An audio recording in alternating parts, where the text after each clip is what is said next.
Looking for a place to speak your truth? This podcast is on an endless pursuit to build through entrepreneurship, empowerment, and creativity. Through thought-provoking content and a fearlessness to dive into untouched topics with an undeniable dedication to highlighting others who are often overlooked. This is Deep Conversations.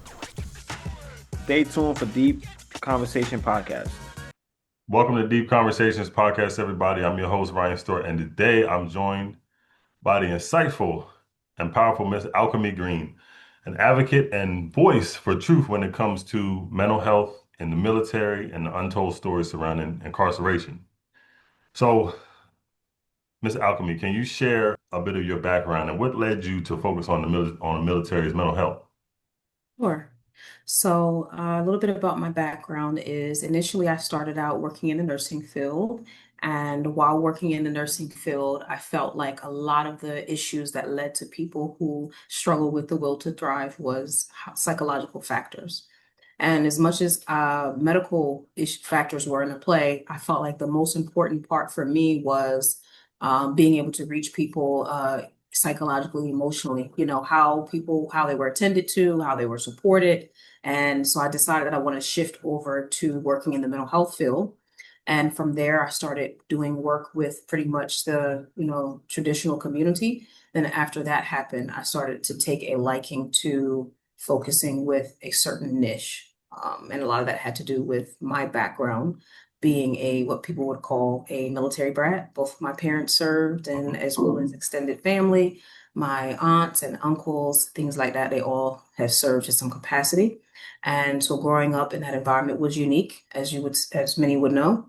And then in addition to that, I've had family members who have had experiences in, legal experiences. And so looking into that, as well as the services that I provide with clients lately, I noticed those were the two biggest factors, military and the legal system. So I decided that it would be very crucial to try to establish a program that helps support the impact of families.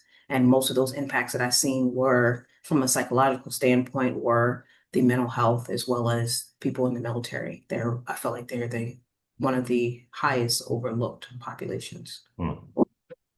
Overlooked, that's deep though, because um,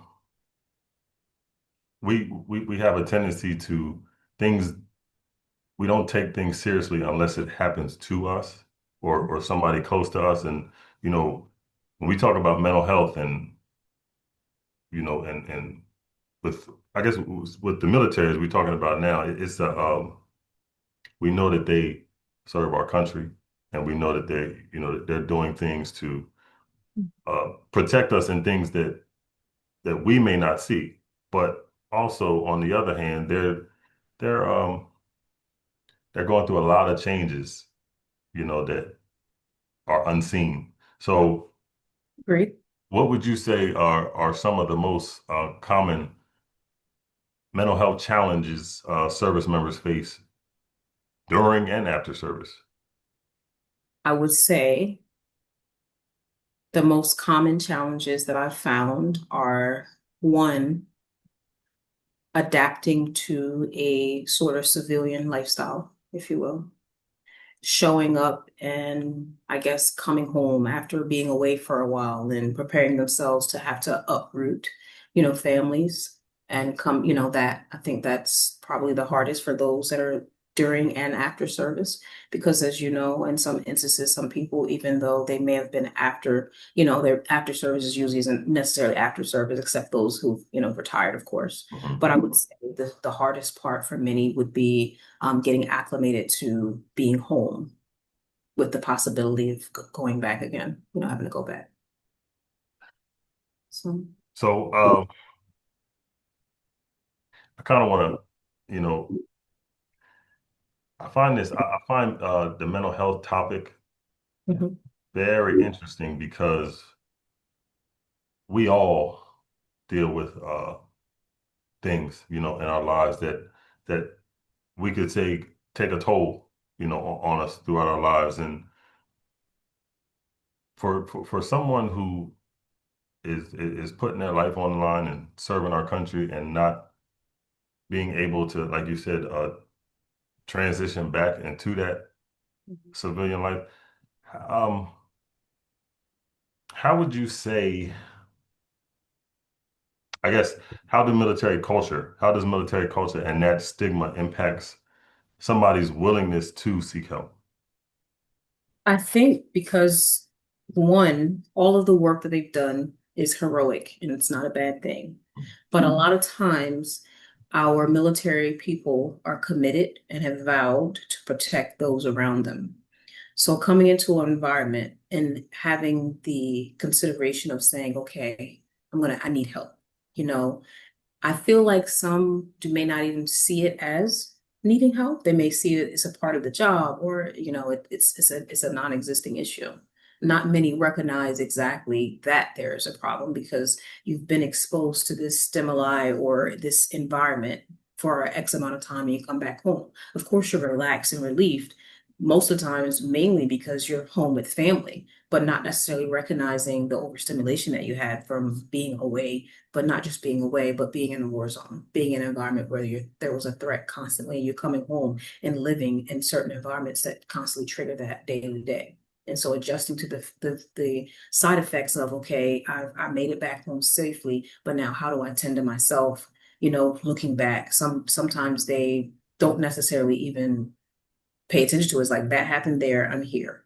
Hmm. This is where I am. It's more so a hat. It's not necessarily, hey, this is something I need to process, maybe.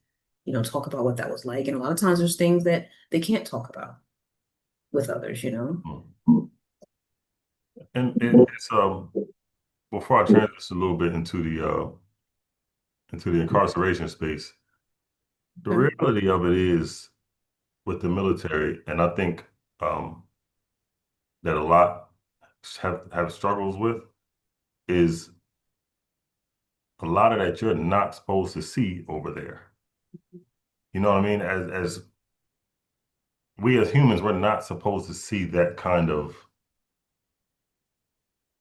I guess you say, the war zone and the things that you see, and those things are those are traumatic things that, like you said, we just tend to think it's part of the job. Mhm. That's a heavy burden to bear. You Mhm. know, but like I said, as we transition over a little bit into the incarceration space, Mhm. um, in what ways would you say incarceration affects the mental health of a person who's behind bars? Okay. Well, I would say one, it lies with conditioning for most populations. When you're coming outside of the traditional environment, which is one that's free, right? And then you're going into a controlled and you're going into an environment that is controlled, you are then, for one, initially, there's a level of shock, right? You can't access certain things, you can't eat what you want, you can't move where you want, you can't do anything without permission. And then, in addition to that, you can't access your family like you would need to. You can't access safety like you would need to. You don't feel as safe because a lot of men that are showing up, men and women that are in that incarcerated environment, they are in a place where it may not be as comfortable. You may not, and you may struggle psychologically. And sometimes people are coming in there, let's say if they were drinking or had any type of things that they use to cope with on the outside and they're going in, everything is cold turkey, raw and real, right? So you're going into this environment, and while you're in this environment, you have time to think, you have time to process, and then all of a sudden, reality usually hits you. Because no matter how we look at it, a lot of times we get so caught up in our world and not in an environment until we're slowed down. It's not then till we start realizing certain decisions. So sometimes I can say it's a benefit initially in the beginning, because from what I've found from a lot of clients that I've had is that, initially it gives me time to sit down, calm down, get my thoughts together. Of course, I'm not happy with being here. And it really depends on how long they're in there. And either capacity is still overwhelming. It's still not a good experience. But let's say you have someone who is going in for 3 months to a year, right? That time is, hey, I know I'm going to do this when I get out. I'm going to do this. I'm going to do this. I'm going to do that. And then you have those who may have been in there longer. They're recognizing that I'm just hoping that I can make it out and make it home. I'm hoping that I can be okay and be safe. They are exposed to what I would kind of say similar to a war zone, kind of like, military go away is where you're in there with people who've done time, who've done all types of crimes, you don't know each other, and there might be people you do know that there was animosity with, like it's a large threat, and you're in there and you're concerned about your safety, and your access to resources are not the same. And further, we don't know the condition and what your role was with the family on the outside.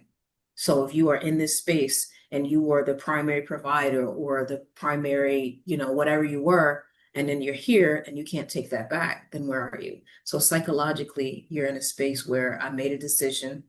I'm consequenting for it, whether you're innocent or guilty, or something along the line, you realize that something you did that contributed to where you are, right? And now here I am trying to figure out what I can do to make myself better. But at the same time, am I going to be okay? And are the people outside going to be okay? As you were talking, I remember having a conversation with a guy Mhm. who did 17 years, and but they gave him over 100, and he was he ended up just being the driver of a situation that he didn't know what was going to happen. So, and he was talking about uh, the mental toll that it took on him just before even getting to prison, the toll of going to court and going to, being told how many years. And he said it's a lot like an auction block. Mhm. He said it's a lot like an auction block because of the throwing just numbers at you and all these kind of things. And he said it took him a long time to get reacclimated. He's doing tremendous things now, but he said it took him a long time to get back into the normalcy Mhm. of being out in the world. But how do you see incarceration impacting family relationships over time? Everything at some point, you know how Beyonce says, make lemonade out of lemons, right? Hmm. So ultimately, a lot of people will have these experiences, right? Specifically to relationships and family. The people on the outside have to learn how to maintain without the people who are on the inside. The people on the inside are doing their best to try to support the people on the outside for two reasons. You want to still feel needed. You don't want to feel like you left anyone hanging, but at the same time, you want people to be okay at the bare minimum. So I would say that the family on the outside, their struggle is they've adjusted and got conditioned to function without that person. And that conditioning could be a tense level of stress to they actually got it together and pulled it and mustered up and got some things together so that they could be able to support um, their family and specifically maybe children or whomever is involved. And so how the I would say the negative or the unhealthy impact would be is that some people aren't okay. You got to think about that family member being gone. Let's say mom and dad's, because that's the area I focus often, couples and family. Mom or dad being gone means there's no daddy daughters, there's no mommy daughter, there's no mommy son events coming up, and you have that absent parent. That child grows up with a gap that can't be filled. You have the family member on the outside, the mom or the dad, trying to fill that role. And no matter how we look at it, that role really can't be filled productively, right? It's just we're overcompensating for the absence of someone. So then you have that. You have them overcompensating financially, and physically being present. The kids growing up, there's the issues of how that person's functioning, how that kid interacts, their behaviors, the decisions they make, right? We call it maladaptive behaviors, where they just start having behaviors because someone's not there anymore. They may even take that out on the family member as a result of it. So that child suffers. So an absent parent usually dictates the stages of development for the kid, right?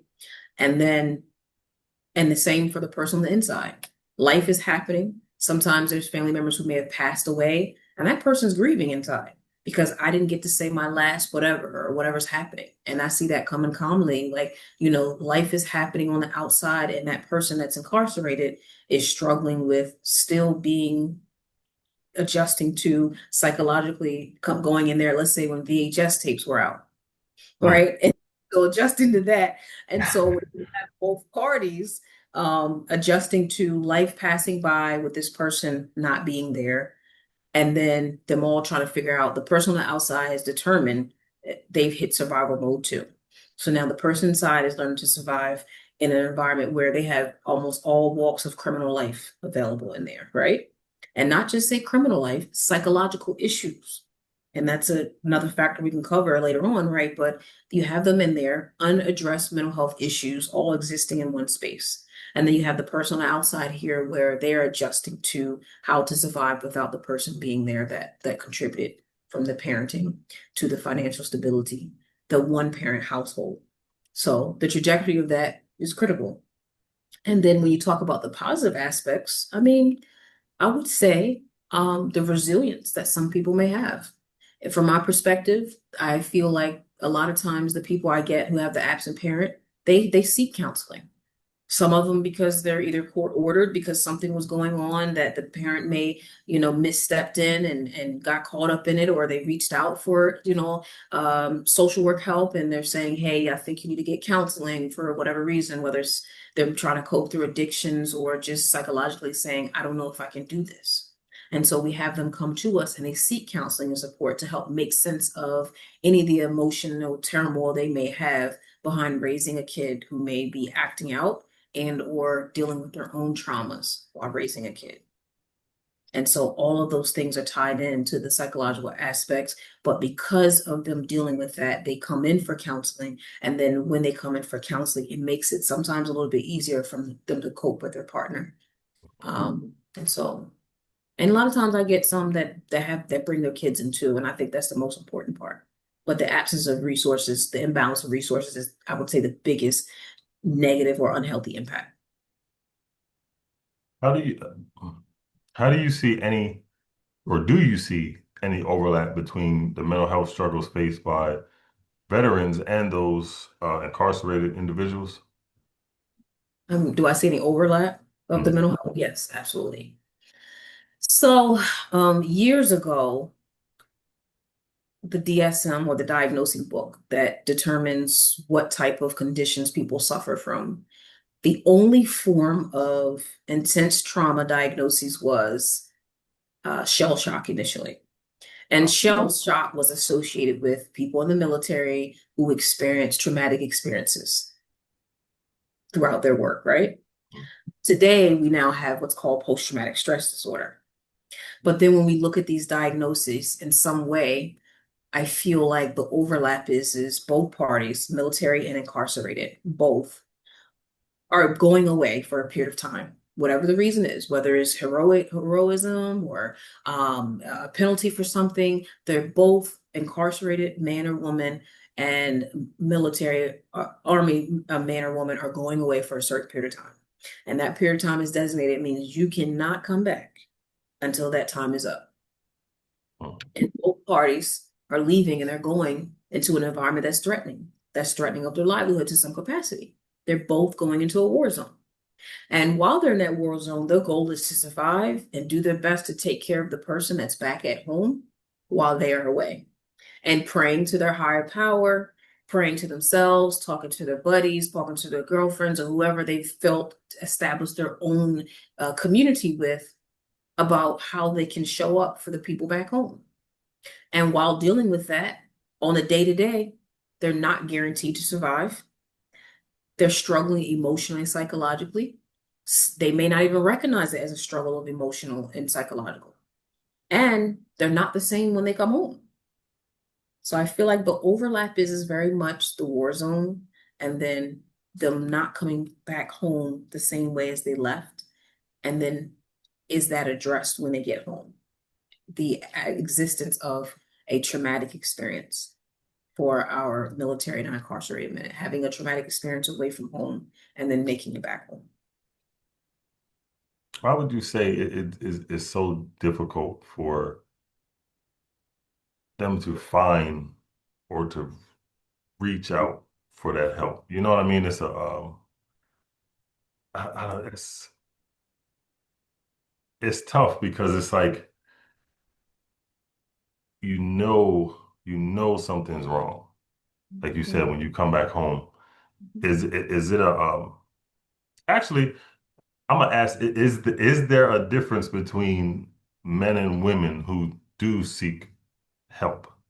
Hmm, that's a loaded question, but I Yeah. can answer that. It is, because it's tied into the initial question too, right? I think the foundational response is we all know that from a cultural perspective and an era perspective, back in the day, mental health was taboo. You either give it to God Mhm. or you pick your big girl drawers on or pick yourself up by the bootstraps for man or woman and get it together. Just get it together. A lot of people did not talk about the emotions growing up as a kid.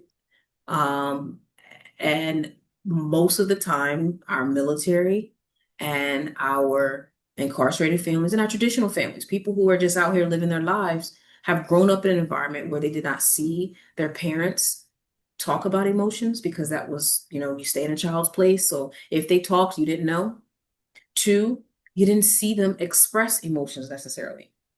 So the existence of saying, I'm hurting, I'm sad, was not necessarily there, those vulnerable, true emotions.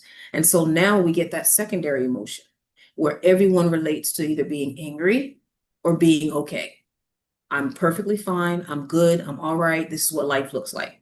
And so that's just the foundational space of culturally how we did not really talk about it. We just didn't. And then on top of that, whatever went on in the household does not go outside. That Mhm. was for a lot of people. So who am I going to reach out? I'm reaching out to a therapist or somebody like that to talk to. What's a therapist? And the therapist quote is, "Oh, you must be crazy. You crazy. Something wrong with you." And that's what a lot of people see it as. Now, when we look at the gender differences, I would say a lot of our men who were taught to basically provide, they were not necessarily, from my opinion, taught to connect with the emotions.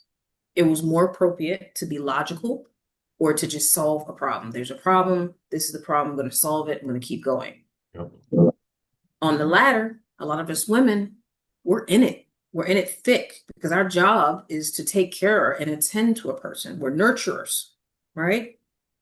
In some instances. And so, with that, innately, we are overly communicating our needs, what we need, what we're looking for. But at the same time, with that responsibility, we are attending to others before ourselves because that priority to take care of someone else is so strong that recognizing where you're showing up for yourself may not be there. People don't have time necessarily to deal with emotions.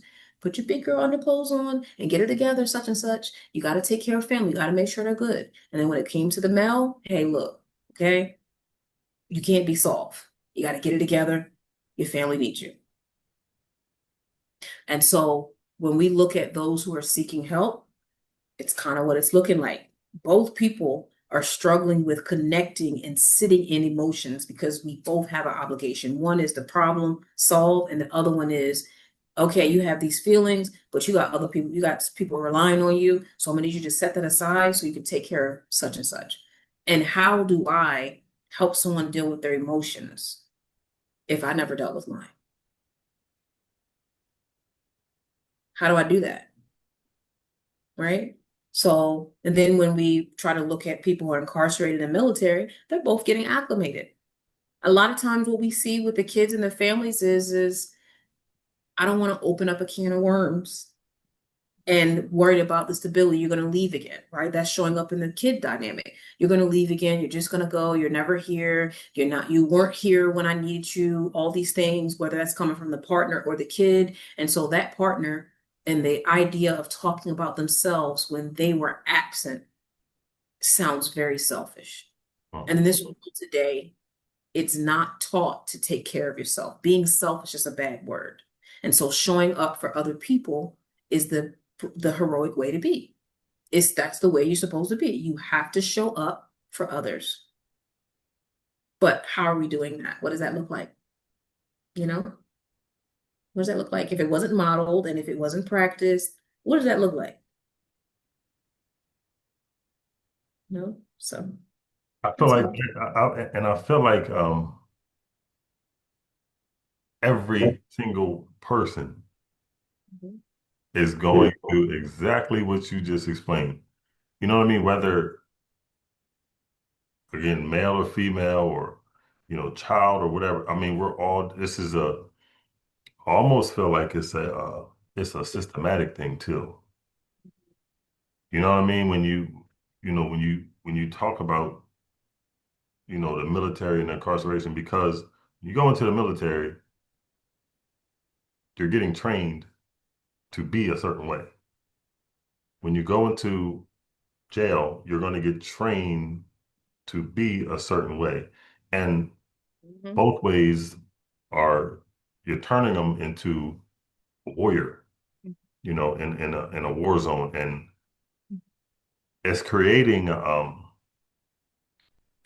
somebody that's not these people are. You know Mhm. what I mean? And it's causing a lot of turmoil and in their lives. And like you said, we're taught to not be selfish when it comes to ourselves and learning ourselves. And sometimes I think when I speak to people, sometimes I get the interpretation that they feel like they're too far gone Mhm. for Mm, help. You know what I mm, mean? And mm, I want people to, who's watching this to know that it's not it's not too late because any kind of help to get some kind of weight up off you is necessary because life life ain't supposed to be this heavy, for people when you're dealing with mental health and somebody like you who's bringing out this conversation and you having to deal with so many different personalities. I'm gonna tell you that you're doing a wonderful job in what you're doing, and we all need somebody like you because I know it's tough for you too because hearing a lot of stories and sometimes that's a lot of weight to carry, when you're offering yourself to somebody. But like you said, you've been in those situations and you know what those emotions feel like. So, I want you to know that, again, you're doing a wonderful job. You're exactly in line to where God needs you to be because talking to you, so many people are not having this conversation. So I am going to ask you, what have you learned about yourself throughout these years, over these years? Well, actually, from little alchemy to now, mm. what have you learned about yourself mentally and spiritually? Well, I think that more than anything, it took me a while to understand that this is the area of work that I really wanted to do. Over time when I was younger, I changed my profession, my degree so much. Like every time something went wrong in the world, I was going to be a store owner, I was going to be a police officer, I was going to be a judge, I was going to be somebody who manufactured the grocery store. Like I was going to be all these places. Like my profession was all around so much happening. And that's what got me to the social work world. Because what I like about the area of social work and mental health is that it covers everyone. It's every area of life.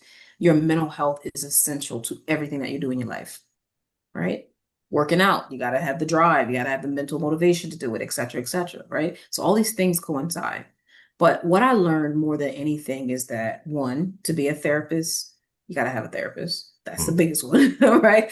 So having a therapist to bounce things off of is very important.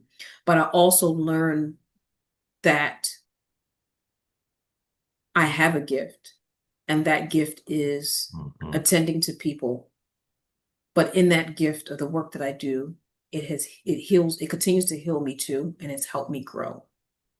And doing this work has brought out all of the attributes I may have not knew existed, and whatever I feel that my higher power feels destined me to be, I've been able to connect to that. And so my niche and passion with working with the incarcerated population, as well as high profile clients, first responders, military, all of those that I serve right now, DEA, firefighters, all of those, I found that the connection is that growing up in an environment with parents who were military, but also having the experience of growing up in an environment where I had people in my family who went away to prison and came home and struggled. I learned that this has been initially a great out for me to be able to express myself and understand what I've gone through. I learned that I'm not the only one that went through this, and I'm not the only one who gets impacted to some way as I grew up and healed. And so now when I work with others, I'm able to realize that these things that I went through experientially really helped me be the person that I am today to help others. And so that was probably the biggest impact from little Alchemy, who was a military brat with parents that were like, at ease. I mean, be quiet. Like they were so militant. You hear Yeah. me? And I grew up in that environment, but it taught me discipline. But more than anything, it helped me reach a population that, again, have so much in common and a lot of differences too. But in homage of my parents and my family and my culture that I grew up with is why I do the work that I do and that I continue to expand in that. And honestly, I'm exploring it more. And I also lastly learned that therapy is great. Talk therapy is amazing. But Mm. there's so many other things that contribute to that, just like leaving the nursing field. I can take care of you all day and give you physical therapy and give you medication and do all these things, right? And then later on, you still don't know how to communicate. You got to get those things off your chest. So just like any other disease, those emotional stuff eat at you. And when people walk around heavy, it determines the trajectory of their life, how long they're going to live, how long they're going to survive. And so sometimes talking about it over a period of time can be effective, but you need so much more than that. You need to be able to know how to eat. What we eat is determined on how we feel, right? If we're anxious, if we're sad, if we're depressed, what that looks like. And then do I need want to show up every week and talk about my depression? Or can I show up today and say, look, Miss Green, I just need to sit down and I need to meditate. I need you to help me breathe, help me think this through, help me have some peace and quiet, help me stretch, help me heal my body just by way of affirming, by communicating and affirming that, and or sound bowls. And so even in the military population, even in our men and our women, our children and our older adults, they gravitate towards the idea of knowing that when I show up to counseling, that I'm not just going to sit here and tell you all about my business or all about my tea, or every week I now got to talk about a problem. It gets exhausting for people. This week, I'm showing up to just be present in my body, set aside away from all the chaos. I'm coming here today and set aside my time to just show up. You stare at me, I stare at you, and say, just breathe. And that is where the holistic piece comes in with my practice. Being able to reach people, not just by talking, but by just being present. And believe it or not, a lot of times it's much more impactful than talking. And sometimes people present like that. We can have a session or two, people we just short talking because they ain't ready to just sit here and tell you all their business yet. Yeah. And or how do I even put it in words? Yeah. So sometimes showing up and just being there is the most impactful space. And I'm glad that I'm able to hold space without being uncomfortable in the quiet. So I'm Mm. thankful for that. Mhm. And I'm thankful for you, Miss Alchemy. You have you opened my eyes to a few things today. You know what I mean? That even you know, I tend to just kind of overlook, with certain things. So, I appreciate you. Before we leave, would you be able to give your social media platforms for people who want to follow you and, hear more Sure. about these things? Sure. So my Instagram I have is called Let's Talk. underscore alchemy. I believe that's what it is. Let's talk underscore alchemy. And my Facebook page is Holistic Harmony Inc. Holistic Harmony Inc.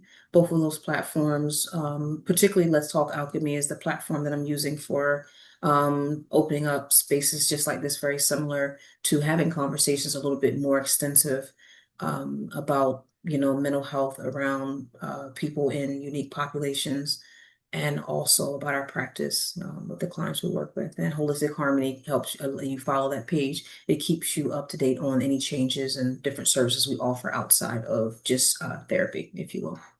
Hmm. So you again, I can't thank you enough for being on this podcast today. And I hope we can continue to connect Yes. to have Mhm. more conversations like this.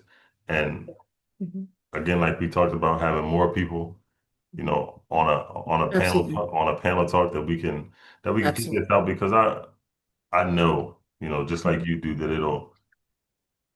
it'll be refreshing to so many people because these conversations aren't being had, and there's too many people walking around here heavy burden. And I think conversations like this will